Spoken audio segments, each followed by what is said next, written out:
This is part two of a two-part interview with Debbie Meier and Jane Andrias. If you missed part one, we invite you to go back and listen to it.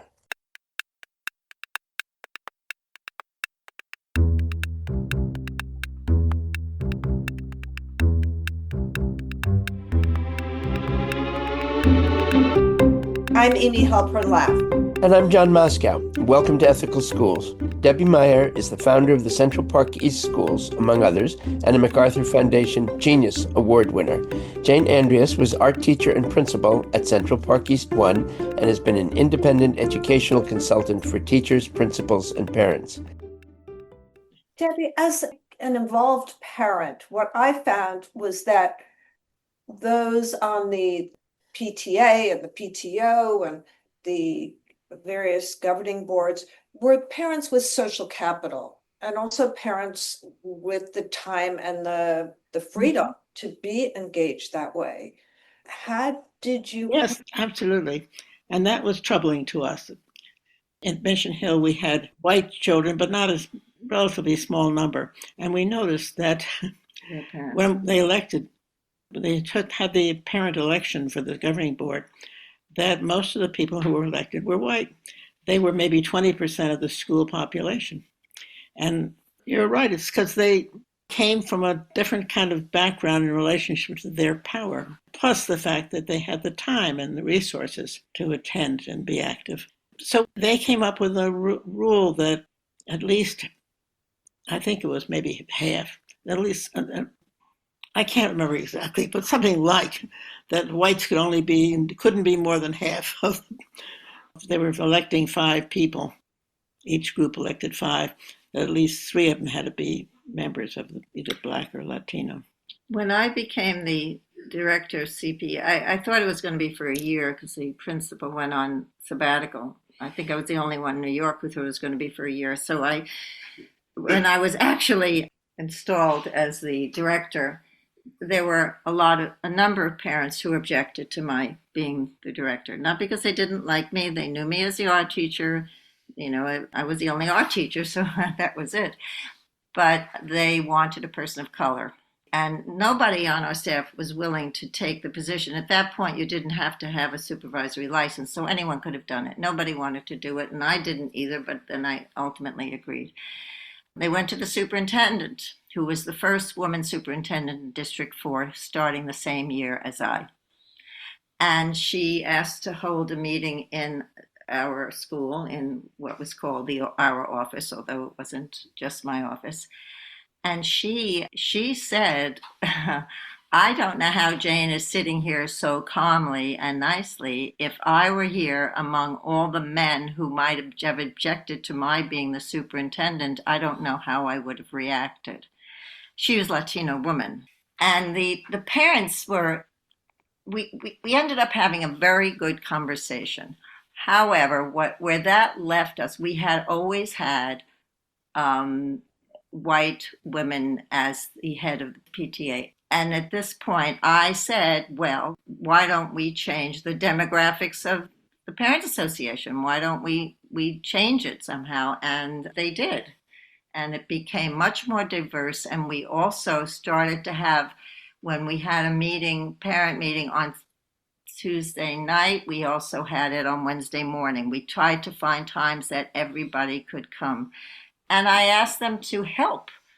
And we had a very active, amazing PA or PTA. What was it, a PTA or a PA? I don't remember. I don't remember. And it really, I don't think I could have done anything without them because the assistant directorship was taken away, so I had no support. But the thing is that we sort of put it out there well, let's see how we can have this person, me, and I would have given up the job if any of you had walked into the office and wanted the job. I said, fine, you can have it. And let's see if we can do this together. And they were terrific. But it really was a superintendent who put it in front of us, and she was also talking about herself. So that was interesting. I think Jane and I were lucky that we had in District 4, where the East Harlem District, we had an unusual number of good superintendents of our district.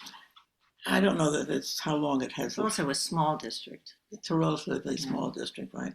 And it was a help to know that I was not in danger when I made from that end. Even when the superintendent disagreed with me, he never implied that there was trouble, that I'd get in trouble for doing it. He knew I might get in trouble with the central board or parents association, and then he would help me solve it. But he was my ally, and that's rare. I think Jane and I both were very lucky in that respect. I was also lucky when I went to Boston because the superintendent there was an old friend of mine from the National Board for Professional Teacher Standards, which we were both part of founding. And he was a good ally of mine too, in the same kind of way. And his departure from the district was a factor in what happened to Mission Hill over the next 15 years, because we never had another superintendent who was supportive. So I wasn't there at the time after that. Payson left about the same time I did. But Ayla, who followed me as principal of Mission Hill, what a hard time she had, in precisely because she wasn't respected by the superintendent. By the way, of course, there's the other parent relationship I just have to mention, and that is the teacher's relationship with the parents of her students. And that's, that takes time. And that's why it's a big help in private schools. The class sizes are 15 kids maybe, whereas in public schools they're 25, 30. Because if you're going to, you have lives of your own as teachers, you have families and husbands and friends. And to develop a relationship with the parents of the students in your class is both very important but very time consuming. And for both sides, both the parents and for the teacher. One of the things we did at Mission Hill, I'm speaking about Mission Hill more because that's my last experience, and so I remember it better. But at Mission Hill, we arranged ways in which we would say to parents, when we had a whole school parent meeting, we had babysitters. So parents had a choice. Mm-hmm. They could either bring their children to school or stay at home. But it made it easier for parents to bring their kids. Mm-hmm. And we also said that everybody should bring food, but we would supply dessert and drinks. Yeah, we did that too. And it's easier for parents. And it made, at those meetings then, I knew the parents of my students. And there was a kind of community that included everybody in some level. And I think that's what I'm scared about America right now. Debbie, what happened to Mission Hill? About 15 years later, after first making us move into we were in a community. School had been started in an area that we wanted to be in. It was predominantly minority, Black and Latino, but it had some white families. And they moved us into a largely white community, Jamaica Plains. And they moved us into a building where the principal didn't want us to share the building with her. And it was a very modern building. And the classrooms were there would be half a floor in one classroom and then another classroom over here. There was no sense of community about the physical space. And that was very hard for us. And especially with the move to... Because it had been on one floor. Yeah, we had all been together on one floor in the old school. And the hallways were sort of community, belonged to the community. And we posted all of each other's children's work. And kids were in the hall. In fact, we had some activities that would take place in the hallway. And, it was just very, very different and very hard. So then they made some other decisions, one of which was we were called pilot schools, and there was about 20 or 30 of them. There are virtually none left now. They began to crack down on all the pilots, and one way was that they had to follow the same mandated curriculum that was citywide. And one of the enticements to become a pilot school was that you could design your own curriculum. And we had a very exciting curriculum. We studied the same thing from kindergarten through 8th grade at the same time. But it was a kind of curriculum in which you would do different things at different stages. And we posted stuff in the hallways, and the kids would help each other across the age grouping. And there was a sense that we were all studying something in common in our own different ways.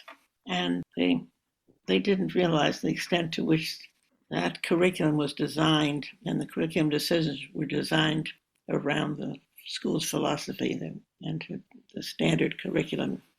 Nothing was wrong with any one unit, but the way it was organized would not work for us. But the person who followed me as principal finally left.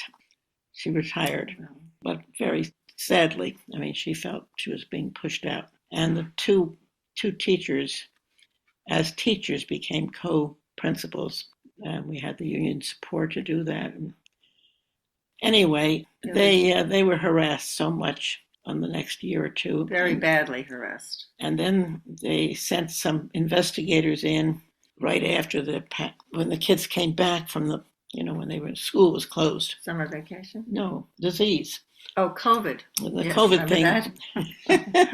When the school was closed most of one year. And when the kids came back, they had removed the principals. They had removed 3 teachers. And the charge against them was that some 4-year-old boy had sexually harassed a 5-year-old girl, and that they thought the school didn't do anything. But what they didn't do was report it to the police, which is what they're supposed to do. And the principal, I think, quite rightly, she brought in an organization to help the parents think about it, and they worked on it along with some issues of bullying that were going on. But instead of which the city closed Mission Hill and left the parents, the teachers who were still there, adrift. And nobody seemed to care. One of the judges threw out part of the case another parent brought. But that pandemic period had sort of collapsed the community. And I think partly they got away with it because the governing board and the community hadn't been tied together in the way they had been for years. So I have a question Central Park East 1 is still very much functioning, and it certainly had battles with the central administration.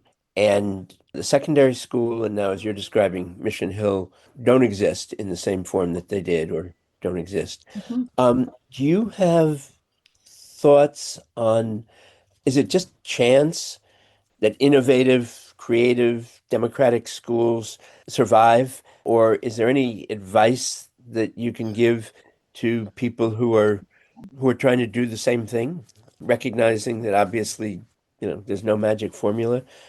But how do schools like this, which are now so exceptional, how can they become more the norm, or how can they be more assured of surviving? That's a sort of very broad question. Well, one thing is there are exceptions. There's a group called the Big Picture Company that has managed to hold on and grow over the same period which the rest of us suffered from. But partly they played politics much more consciously than we did. When I talked about how the Tony Alvarado and made it so much easier for me and made it possible. He was the superintendent. He was the school for that matter. And one time when I talked to a reporter about test scores, and I had said something about that, even this District 4, which was a wonderful district, that I suspected that the schools that got unusually high scores probably did some cheating. I said and unfortunately, it was a stupid thing to probably share with a reporter. But I had actually already shared that with Tony Alvarado and had recommended that he do a private small study to find out whether it was true, so he himself would think about what he has to do to help principals not do that. So the next day, this reporter reported it in print, and I didn't realize that. And when I came back from taking the kids to the park, and there he was, and he said to me, did you say these things? And I said, yes, I did.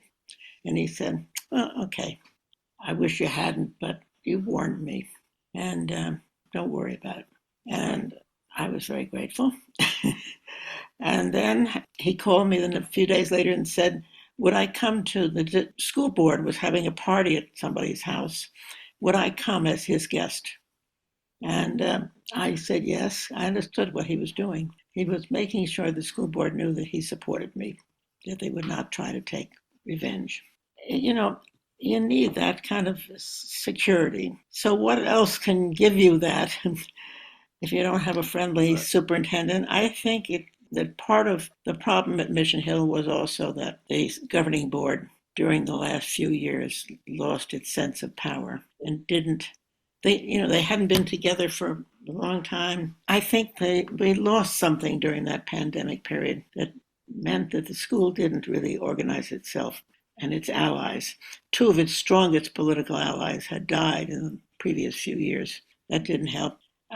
So one, you need some political allies, and number two, you need some other organizations.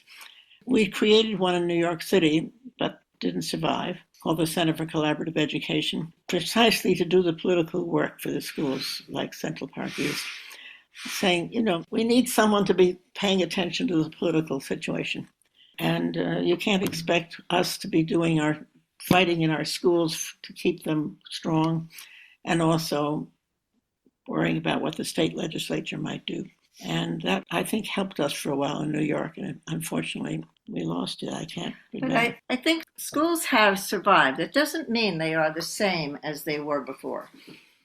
Okay, they have survived. But as we were talking about telling stories about the choices we made as school directors and teachers made, we're talking about time. We made a choice of where we were going to spend our time, and teachers are making choices when they're making ethical decisions and democratic decisions. Are they saying, okay, I'm going to postpone my math lesson for a half an hour, or I'm not going to do it today? I mean, that doesn't sound like a big deal, but that is a big deal. But because there was a sense I worked at Mission Hill when I retired, and certainly I knew CPESS and CPE1, and I worked in a lot of these small progressive schools after I retired. The kind of energy it takes to hold the center of what is ethical, what is democratic, and I'm going to use the progressive word, although I don't know what that means anymore.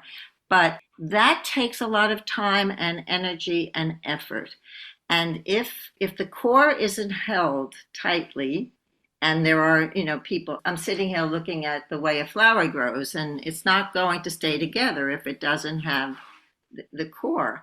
And it became a little bit more hazardous as the years went on. And it may have been held in a lot of the schools I worked in, it's held by a number of teachers, but the actual, I'm going to use the word agonizing over these issues of what is really what we should be doing kind of fell by the wayside because it's hard work. And certainly, as Debbie says, the support from the outside. The other thing that we did not continue to do is meet as a group of schools. We used to have our election day retreats and other retreats together. First, it was the three CPEs, River East, CPE1, 2, and CPESS. And then we went to Brooklyn and we had the neighborhood school, Earth School. We were all together. In the mornings we spent working across schools, and then we were with our own group. And we sent each other notes and we talked to each other. We visited each other's schools. That stopped. And maybe that was a result of COVID as well. But it's a lot of work and a lot of time to hold on to that while you're also running the course of doing what school's supposed to look like. So I don't know. I mean, I have some relationship to Fannie Lou Hamer is a school that I spend time at, and I know that school has really held onto its core. It's a high school. The high school in the Bronx. But it's hard. And I think the other thing is, and this is going to date us, a lot of us came out of the 60s when we were doing other things and teaching. For me, I was never going to be a teacher. It was the Teaching as a Political Activity, Charles Silverman. Remember that book? Do you know that book? That became sort of a Bible. And one thing I had to learn what was the difference between being political and trying to politicize children. very different things. And a parent pointed out to me quite vigorously my first year of teaching, the second one isn't the way to go. So, The other thing is we have to tackle people's definition of what we have education for and the connection between democracy and education. It stuns me to realize that there is almost no longer a recognition that we are raising future citizens of the country and that we have to prepare them to be citizens in a democracy that assumes a lot of practices, habits that on the whole we not only don't honor in school, but we actually dishonor in school. And I don't know what people's definition of what the task of school is. To me, the first task of school is a task of producing the citizens one wants. And if it's a dictatorship, you want citizens who are passive, obedient. And if they're angry, they take the anger out in a non-political way. And that's if you want a tyranny, if you want a dictatorship. But since most of our history, I don't know what people thought. I don't think they thought they were raising kids to be the subjects of a tyranny, but I don't think they thought through what they mean by democracy and what, therefore, they mean we're educating kids. We spend a lot of money on schools, and we take 12 of children's precious years. We need to think about what's important about it and what will we sacrifice to make sure that the next generation of citizens can hold on to our democracy. And I think that it's hard to expect schools to fight the social norms and survive. Maybe it's unrealistic.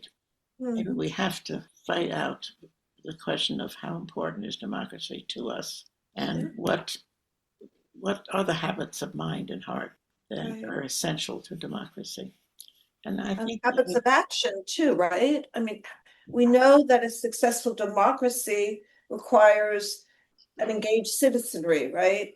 Yeah. So how can we encourage students to speak up about local and national issues and to become involved in their communities and civic institutions? I mean, isn't that part of education? Yeah. And I think to do that, though, we need people from a number of different fields who all care about democracy to see how important schools are. That's the one institution, in a way, we have set up and spend money on for the purpose of creating the next generation. And I think that should be important not just to educators, teachers, or parents of particular children. And I think we need to turn that discussion around and start asking, what's this for? What are we doing this for? And we need to involve in that discussion of what it's for people from many different fields. We have an election coming up. Maybe that's one of the things we should start thinking about. How can this election also be about democracy and about schools as places to nurture democracy? But we have to define both democracy and schooling in different ways, not just, count up what their scores are on tests and even graduation rates or college rates, going rates, because you need that in a tyranny. You need that, maybe high test scores, and you need students who are an elite to rule the country, but you need a contented citizenry. But if you think that schools are not the place, I think the central place where the future of democracy is formed. And I think it's powerful also because it is an ethical issue. It's an overlapping issue that it could excite people in many ways. One of the topics in the secondary school, one of the questions in one of the curriculums was, are justice and fairness the same? And then we studied that over historical periods and what we meant by both terms. So the curriculum matters too, but the curriculum doesn't matter if it's just trying to see that kids get a better score in tests and that they forget all of it the day after the test. But the other part of that was that question of justice and fairness, which I'm thinking is was enacted in the school. If there was something that a student felt wasn't fair or was unjust, there was always someone for that person to go see. May not have been his advisor, could have been one of the school aides he had at CPE as a child, but there was access to somebody to listen and then see where it could be taken. So it wasn't just the studying of something. So we know what Marbury versus Madison or all those things that we studied in high school. It was, what does this really look like for me in my life? And that not only did kids feel that they could do it, but there was always somebody who would say, I think so-and-so would be an adult who you would feel comfortable talking to. So everyone was engaged in that idea of people being able to talk to each other across ages. It could have been a school aide who was very important to a high school student, and that everybody mattered in the school. You know that in the secondary school, it was also, I think, sometimes people, they went to community service. Community service or internships. Yeah. The kids starting in 7th grade, they all spent a half day or a day, a week outside of the school. Occasionally, they had an internship in the school. So many cases we found out afterwards, the help kids got in going to college, a lot of it came from a person that they had worked with at the community service who had a good relationship with college they had gone to and liked our student and helped get them into their college. We didn't realize that how much of that was going on between, these were not institutions we were close to necessarily, but we did it so that kids would feel part of the adult world. And we had a big hat fight about whether kids could wear hats or not in the secondary school. One of the things the kids said to us was, you say, we have to be prepared for the outside world, but a lot of people wear hats at work. In a sense, they knew more about what's going on in other workplaces than we did. And apparently a lot of men were into the baseball caps. Anyway, so we wanted them to feel part of the world. We took advisory trips. Kids went to visit as a group, went to visit a college and went skiing the next day and so forth. But this was all part of an effort to, and think of, by the way, what it would be like if all schools were doing this. You might think it would be harder to find places for them, but after a while, you'd realize that most places began to do it. And you'd have a citizenry, an adult citizenry, that knew the next generation in a more respectful way. And if you think of the definition of the Latin word educare, which means to lead out, it doesn't mean to confine in. And I think that was one of the ideas of the school. But it's interesting, we talk about schools of choice. Do we talk about choices schools make? And again, the intentionality of CPESS or CPE or a lot of the schools, people are making choices all the time based on what they value, what they think is important. They may not agree with some of the things they think are important, but there's an intentionality. Sometimes it's just to be obedient to the administration. However, I think that schools aren't even aware in some cases that they can make choices, and choice is a part of democracy. Before I started Central Park East, I was a kindergarten teacher in Central Harlem. And young teachers used to frequently come to me and say, would I bring this up at the next staff meeting? And I did it at first without thinking about it. And then I began to ask them, why can't you bring it up? And they said, well, the principal takes it differently when you say it than when I say it. And I realized that teachers come out of schools too, and they've spent an awful lot of time being intimidated by authority, and it comes to them naturally. I, having gone to a school that was different, and then went to Antioch College, and then went to the University of Chicago, and being involved in the civil rights movement and all kinds of things, I didn't have the experiences that they had at being put down and hurt and wounded by authorities. I had generally found them respectful to my ideas and disagreed sometimes, but I had had a very different history, and it meant a lot. I didn't. I was lucky to have experiences that made me safer, and I think that we have to make teachers feel safe enough to be bold, and that was our one hope that the union would do, help teachers in that way. And I think it was a good idea, but I don't think teachers unions went far enough. And the contract is a standardized contract for every school, so that even though there's a committee that approves the contract, it doesn't involve people thinking about their own community and decisions that are important to them. So there's a lot of ways in which we have failed a wonderful idea that democracy is, so that its practice becomes very hard and then it loses its adherence. And I think there's a lot of Americans who don't think democracy is very important these days. And it could be that they're partly right, that it hasn't been as important as it should be, as it could be. So Debbie and Jane, you've been working on a documentary about the impact of Central Park East Secondary School, CPESS, Yes. on its graduates' lives. What have you been finding about its impact in your interviews with alumni? Jane, she's the producer. I am the producer. I'm not able to produce any funds, though. That's the problem. I interviewed, 20 students and some faculty. To a student, one of the things that has come up with almost every student are the habits of mind.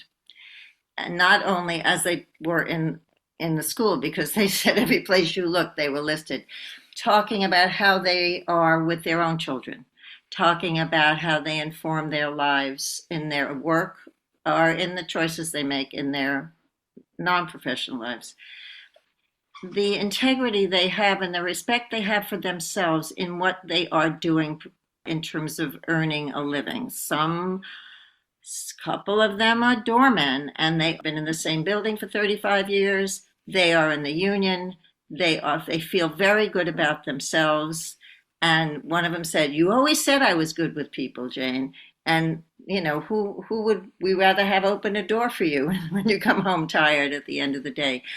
Others have developed very interesting organizations that support teenagers in New York City, but every one of them has felt very good about the work that he or she is doing.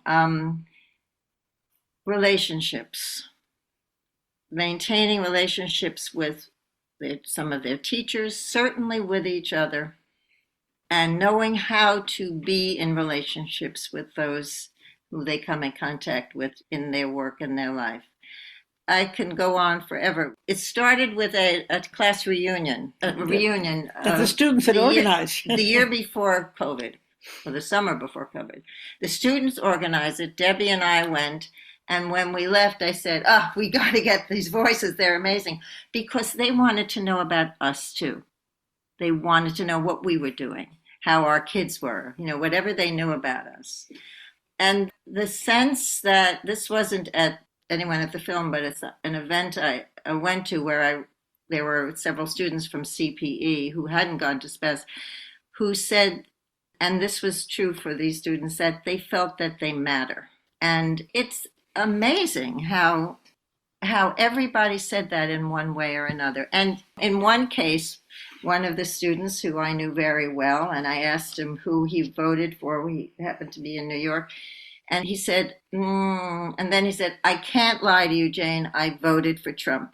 I said, "Do me a favor, lie to me." But the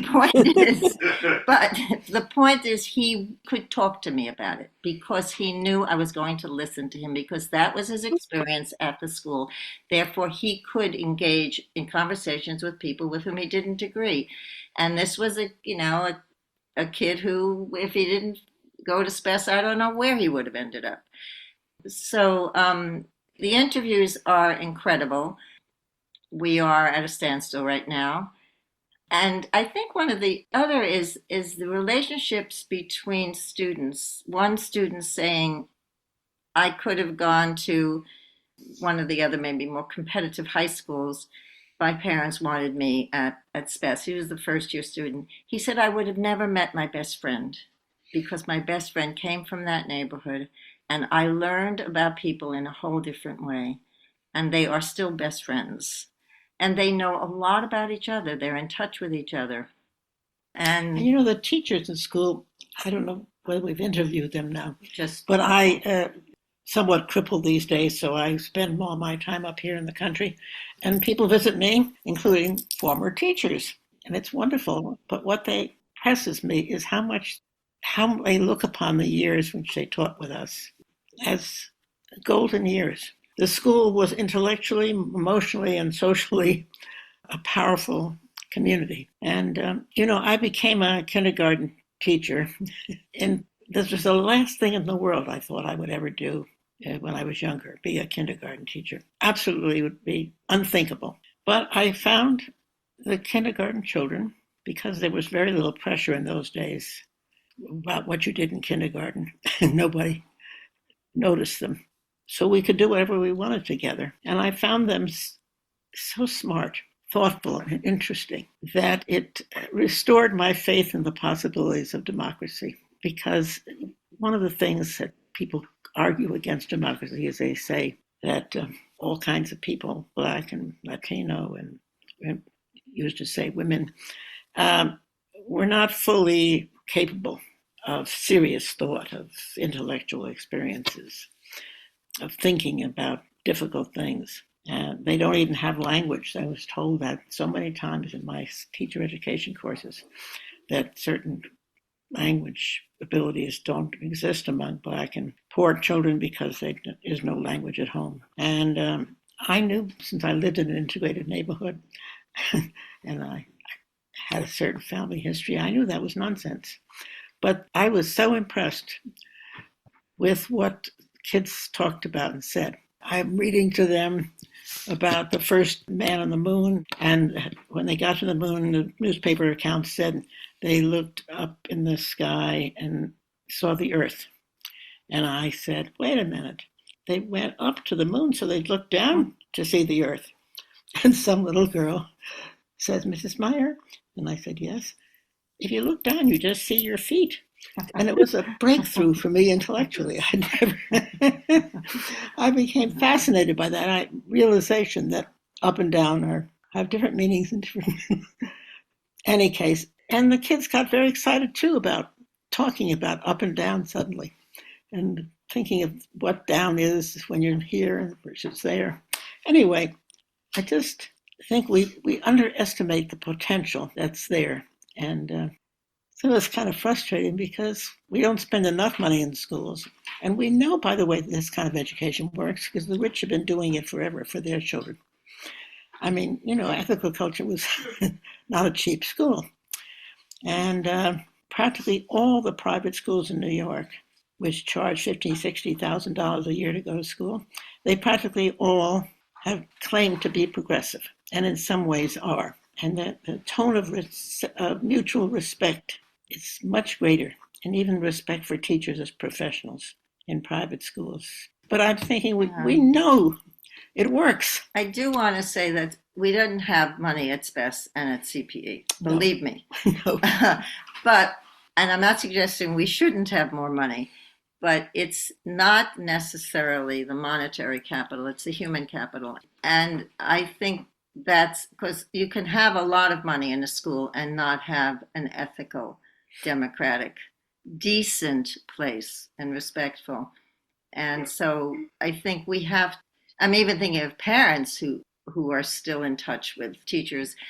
We have to really support each other. This is a wonderful profession. This is I know it's never going to be a teacher. My parents thought that was a way to have an MRS, not anything else. And the creativity, the way of using your mind, of learning about people every day. And I think that the community of teachers supported that. They certainly did at the elementary school. And the families too, because they wanted to tell us about their this is how he is at home. This is what he does. And we did work with a place called the Ackerman Institute. Yeah. That has done a lot of work on family therapies, and they began to look into the relationship between schools and families, and they made us one of their pet projects. So we had some very wonderful people from that institution that worked with us as teachers to think about what happens at a family conference. They would sit in sometimes when I would meeting with parents and would point out things that had happened there that I hadn't noticed. And it was an enormous help to realize that parents have a whole world they bring into school that we don't tap into for the education of their children and our own education. Jane, you said that you're at a standstill on the documentary. What help do you need at this point to complete it? We need money. We can't pay our filmmakers now. We've got raised about over $100,000 in small amounts. Mostly by Not friends a and single family. foundation has responded to. Well, we did have a foundation respond, but the foundation thought the students were making the film, so they couldn't give us money. We need money. I went to see an incredible film made by kids through the ACLU, their Education Arts Division. This was very interesting, and the topic was what it's like to start your day by going through a metal detector. It was a musical. They haven't disseminated it yet. It's great. I was talking to the woman in charge, and she and I are going to meet. Now I'm thinking we need to get the support from other institutions that are interested in democracy, because I think we've depleted the education part. So we need contact with that. We've come far. We've done a lot, but we really need to spend more time with parents, with families, and with staff. And we also want to bring in some people who are not directly involved with, certainly not with CPESS, or they may be professors, but they're not necessarily in education, or just people in the community, to think a little bit about how this extends into what's beyond school. So it's money. I would say we need. I'm not shy. We need another 100,000. Yeah, and we're working on it. It's such a hard time now because everyone needs money. Institutions that were once funded by the government are not being funded by the government. So we will try to figure this out. Also, the filmmaker has moved into looking at the elementary school as well, where this comes from, which I think is a very good idea. They're working on something called teaser. You must know what that is. It's not a trailer. A teaser is a little bigger than a trailer. And that's what we're waiting for it now, so we can send that out. I would say a majority of the kids in the secondary school had gone to one of our 3 elementary schools. Yeah, I think so. Maybe more than a majority. And they've been helpful, but people, they just have so much money they can. Then we have to think about how we're going to. We do have some movies about the school, all of our schools. Mission Hill has a movie that was made by Amy and Tom Valens, and it was shown on television in Boston because it's about a Boston school. And it's now, a number of schools of education have asked to see it. That was done in episodes. The Amy Valens one is 10 episodes, right? Yeah. Of different aspects of the Well, story. no, it's a monthly. Yeah, I know, but Yeah. I mean, it's not a one long. Yeah. Actually, Jane, Yes. there's another version that is one long film, and there's one version that's episodes. Okay. Nick just said there is one version that's a long film and one that is episodes. They have like different. And this is a democracy, what you're experiencing right now. Everyone is saying what they have to add. And then, there's a Fred Weissman, the famous documentary filmmaker, made a 3-hour and 40-minute film about the secondary school. That was when it was cut. It was 3 hours and 40. Yes. Very long, He cut it to 3 hours and 40 minutes, He which won't is a let slight us- handicap, and he wouldn't let us play with it so that we Nothing. could use parts of it. And then there's Central Park East, this elementary school. There's one film made about it. What's it called? We Know Why We're Here. You Know Why We're Here, and that was made by Nick Holmes. I think it's a wonderful film. And the Weissman's film is called High School 2. And there's some other films. We have some shorter films. Some of them are available through my website, deborahmeier.com. And we're trying to get somebody to try to collect progressive school films of different schools doing things different ways, because it can be very powerful, a film of making it seem like this is really possible with ordinary people. This has been wonderful. Thank you so much, Debbie Meier and Jane Andrias. Well, thank you for being interested in this. Patient with us. We both, before we got on, said we're so tired and we're so anxious. But it was nice to talk with you. It was It's nice nice to to see meet you, Amy. And I think of you often, and your sons. Any ideas for the film, please write to me. Tell me what your ideas are. How should people write to you? JaneAndrias@gmail.com. Or Deborah Meier at me.com. Okay, thank you, listeners. This has been part 2 of a 2-episode conversation with Debbie Meier and Jane Andrias. If you missed part 1, we invite you to go back and listen to it. If you found this podcast worthwhile, please share it with your friends and colleagues. Subscribe wherever you get your podcasts and give us a rating or a review. This helps others to find the show. Check out our website, ethicalschools.org, for more episodes and videos and to subscribe to our email newsletters. We post annotated transcripts of our interviews to make them easy to use in workshops or classes. Contact us at hosts@ethicalschools.org. We're on Blue Sky, Facebook, Instagram, Threads, and LinkedIn. Our editor and social media manager is Amanda Denchi. Until next time.